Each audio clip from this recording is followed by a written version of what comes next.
Picture this. There's a new game that you're looking forward to playing, but won't release for the next couple of months. You're eagerly excited to see what it's all about. And then when it does release, you hear some things that have you second-guessing your excitement. Bugs, routine mismanagement, player-based favoritism, what have you. And then just as quickly as it came, its developers post an end-of-service announcement. It's real, it's possible, and as it surely happened to many others, it happened to me. Black Beacon is, or rather was, a mobile RPG developed by Mingzhou Technology released on April 10th, 2025, with Glowhow publishing the global version of the game. Based on my research, the global server was launched before the Chinese server, but let's save that tidbit for later in the video, because there is a lot to get to on that front. It was an isometric 3D brawler game set in an alternate version of Earth that featured a narrative revolving around mythology, philosophy, time travel, knowledge, and more. Players assumed the role of the Seer, who served as the head librarian of the Library of Babel. Oh, and there was supposedly also a catastrophe brewing in the background. Black Beacon also featured puzzle-based character builds, fast-paced combat, RPG-styled progression, an immersive world, and daily quests and achievements. Sounds interesting enough, and just talking about the nature of the narrative makes it sound even more like it would have been up my alley. Alas, it wasn't meant to be. Just 8.5 months after the game's global release, Black Beacon would close its servers on December 31st, 2025, 5 days ago as of writing this script. As it turned out, there was an absolute mess brewing behind the scenes involving all of the reasons I mentioned earlier, and then some. And since this was a game that I was initially looking forward to, I wanted to talk about it. Now, I didn't play Black Beacon, and I will confess that, even though I wanted to play it at first, I got turned away by the allegations and whispers and whatnot of poor management from the developers and also everything else. But I will still handle this subject to the best of my ability. Anyhow, if you're new here and you want to see me take a deep dive into what is arguably one of 2025's biggest gaming blunders, then make sure to like and subscribe. And if you're already subscribed, then welcome back to the spaghetti layer. Either way, strap your butts in, because here we go! If we're going to do a deep dive on just what exactly happened to Black Beacon and the events that got us here, we should go back to the beginning. Or rather, as close to the beginning as we can go right now. That's because the game's Twitter account is gone, as is the case with all of its official social media accounts. Because of this, I had to resort to scouring the Black Beacon wiki along with several other sites, as well as an unexpected friend in this endeavor, the Wayback Machine. Again, I'm doing my best. The first archived version of the Black Beacon website dates back to November 26, 2024. Just under 5 months before the game's global release. If you go to the archived homepage, you can see a snippet of one of Black Beacon's beta trailers. And if you look at the website as it was archived on December 25th, 2024, you can see that the game reached more than 1 million pre-registrations. But I'm not sure if this was the final number before the official release on April 10th, or if this was the estimate at the time of the page's archival. Though, judging by the fact that the number seems to be the same throughout the rest of the period before launch, I'm personally inclined to believe the former. Whatever the case, there seemed to be a pretty solid-looking pre-registration campaign in the months before the game's release, featuring numerous and varying rewards for the number of pre-registrations reached, including 30,000 units of the in-game currency Aurelium, the playable character Ninsar, and an outfit for Zero, the guardian of the Library of Babel, and arguably the game's face/poster girl. The developers also teased Black Beacon's initial roster of characters on the game's social media accounts in the weeks leading up to launch, including but not limited to Viola, a gifted musician and member of the Secret Alliance Améon, Florence, Duchess of the Florentine family and chairman of the Florentine Banking Group, Logos, a student of Delphi Academy and staff head of the Delphi Student Association, No, not that Logos, wrong game. And Li Chi, the current leader of the Tianli clan and also the youngest leader in the clan's history.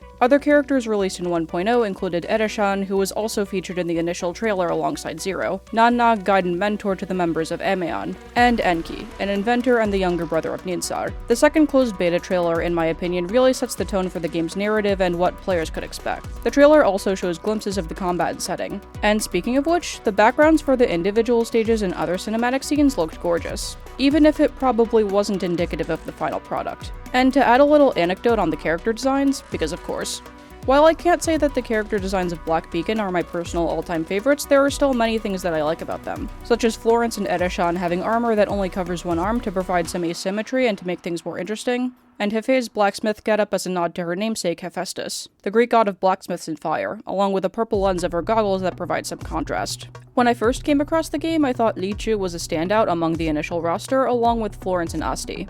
The latter two have a white and lavender color scheme, as opposed to the black and gold of the Emeon faction. And from what I've gathered, white and lavender seem to be the signature colors of the Florentine family. Also, I want to take a moment to mention Gisha and Ariadne, who probably have my favorite post-launch designs. As for aesthetics and atmosphere, gold and black seem to be the main colors, while everything else seems more muted. And neutral tones like black and white paired with metallic colors will always be one of my many weaknesses. I will confess though, this actually wasn't the trailer that first got me interested in Black Beacon. I can't quite remember which video I saw exactly, but it may have been one of the gameplay videos, or maybe it was the launch date announcement trailer.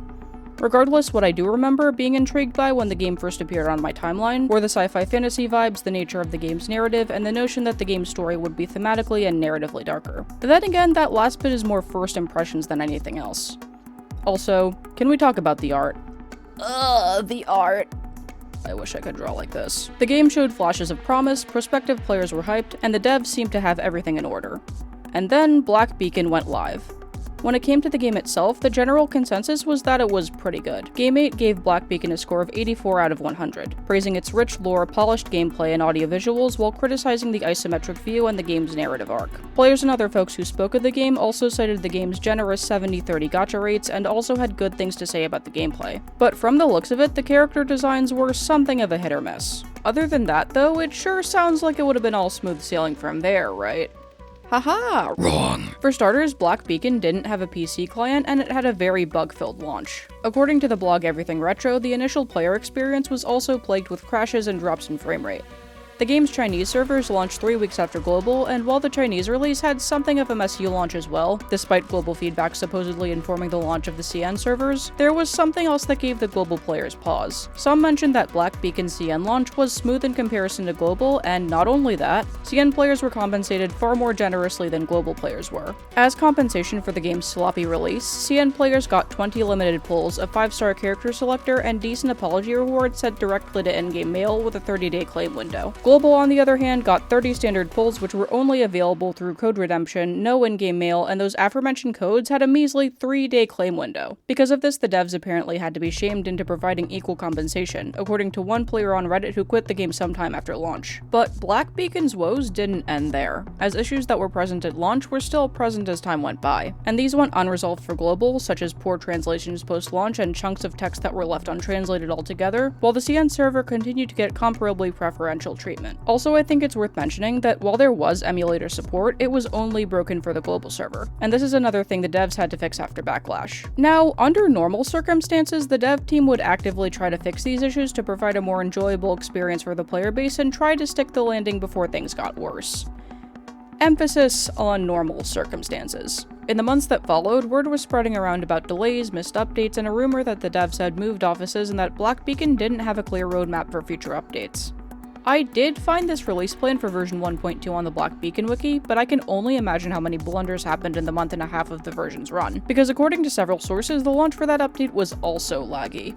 But that paled in comparison to what would become of version 1.3.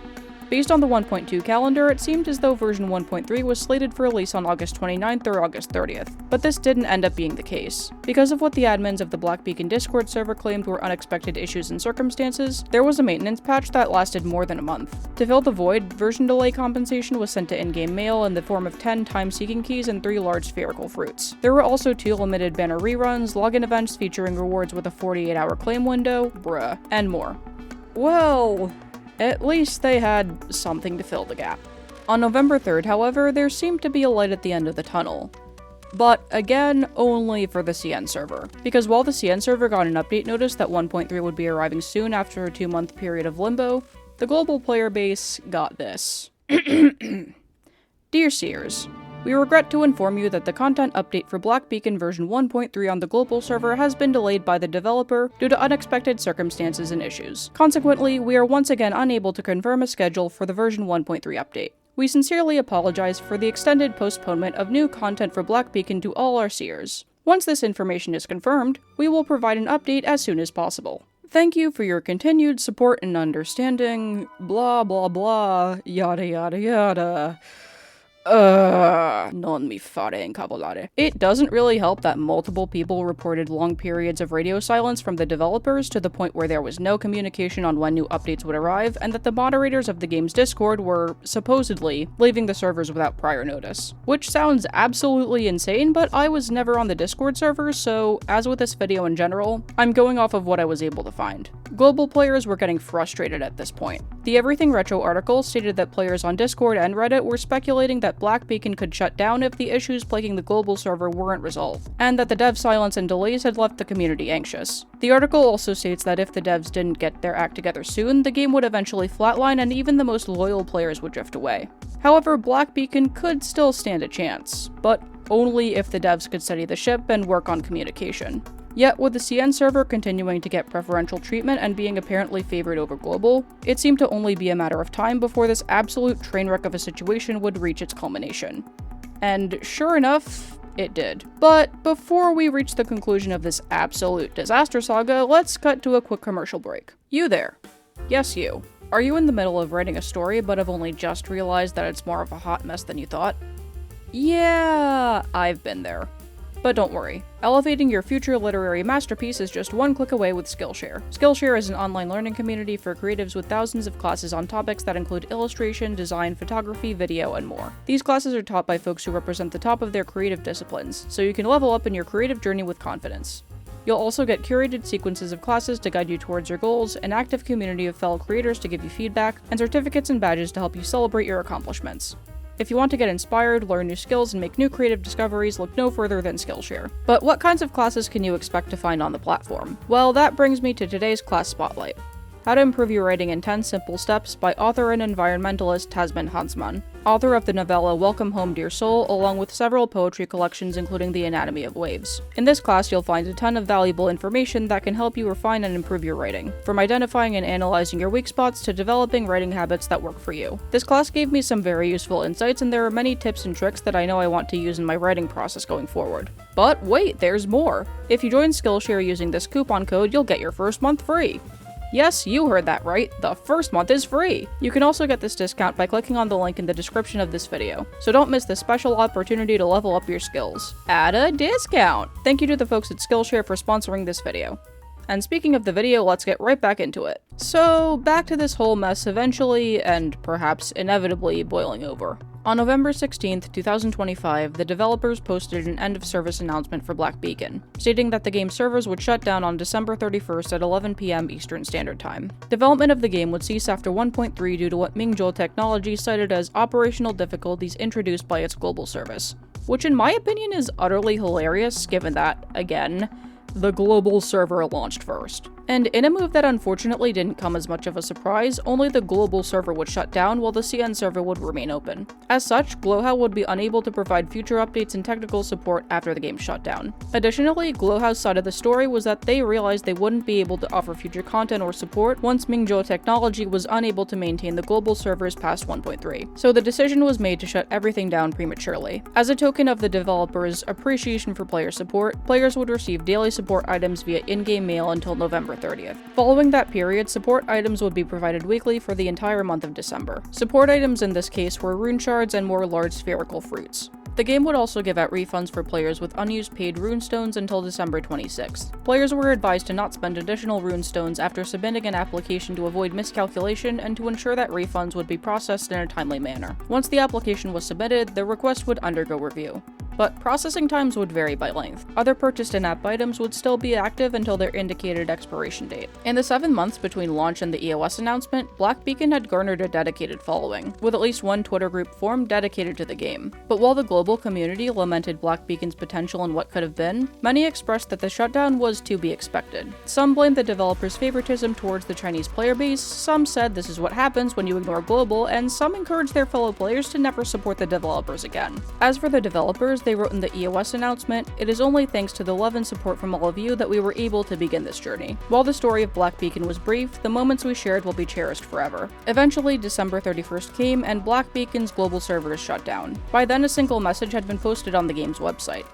Thank you for your continued support and for joining us on this journey. A few days later, the website went dark and all of its social media accounts were wiped. And in fact, if you go to the game's website today, or try to, you'll just be stuck in loading screen limbo. So while the CN server still exists and will likely go past 1.3 into 1.4 and beyond, the global version of Black Beacon has gone out with a whimper instead of a bang. So did Black Beacon have the potential to become a big name in the gacha scene, or perhaps one of the biggest breakout games of 2025? That's a good question, considering this potential seemed to be squandered from the get-go when it all crashed and burned before it had a real chance to shine. And honestly, why plan a global release at all if you were only going to throw your global players under the bus later, regardless of whether or not it was intentional?